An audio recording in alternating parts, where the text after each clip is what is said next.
பொள்ளாச்சி சுற்றுவட்டாரத்தில் கொட்டிய கனமழையால் பாலாற்றங்கரை ஆஞ்சநேயர் கோயிலை வெள்ளம் சூழ்ந்துள்ளது. இது பற்றிய கூடுதல் விவரங்களை வழங்குவதற்காக செய்தியாளர் மோகன் இணைகிறார். மோகன், விவரங்கள்.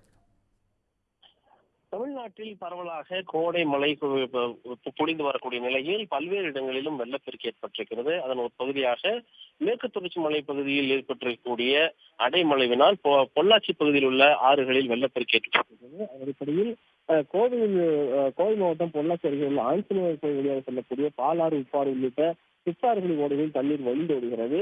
இதனால் அந்த ஆஞ்சநேயர் கோயில் முழுவதும் வெள்ளம் சூழ்ந்திருக்கிறது. இந்த வெள்ளம் சூழ்ந்ததனால் பொதுமக்கள் அவ்வகுத்தர்கள் அந்த பகுதிக்கு செல்ல வேண்டாம் என கோயில் நிர்வாகம் தெரிவித்திருக்கிறது. காற்றாற்று வெள்ளம் என்பது ஆர்ப்பரித்து வரக்கூடிய நிலையில் அது எதிர்பாராத விதமாக உடனடியாக பெருமளவிலான வெள்ளத்தை ஏற்படுத்தும். எடுத்துக்காட்டுக்கு சமீபத்தில் கூட குற்றால அருவியில் அது போன்ற ஒரு நிகழ்வு நடந்திருக்கிறது. அது அருவியில் எப்படி ஏற்படுகிறதோ வெள்ளம், அது போன்றுதான் காற்றாறு மற்றும் சிற்றாறுகளில் மழை மற்றும் வரக்கூடிய வள்ளியோடக்கூடிய ஆறுகளில் திடீரென வெள்ளப்பெருக்கு ஏற்படும். எனவே கோயில் வளாகங்களில் வெள்ளத்தால் சூழ்ந்திருக்கக்கூடிய நிலையில் எதிர்பாராத வெள்ளம் வரும். இது பொதுமக்களுக்கு அச்சுறுத்தலாக இருக்கு என்ற அடிப்படையில் தான் பக்தர்கள் மற்றும் பொதுமக்கள் கோயில் பகுதிக்கு செல்ல வேண்டாம் என அறிவித்திருக்கின்றார்கள்.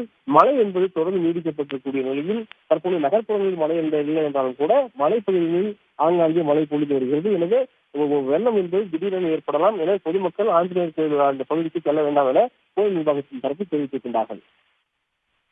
மோகன், தகவல்களுக்கு நன்றி. உடனுக்குடன் செய்திகளை தெரிந்து கொள்ள சன் நியூஸ் பெல் ஐகானை கிளிக் பண்ணுங்க.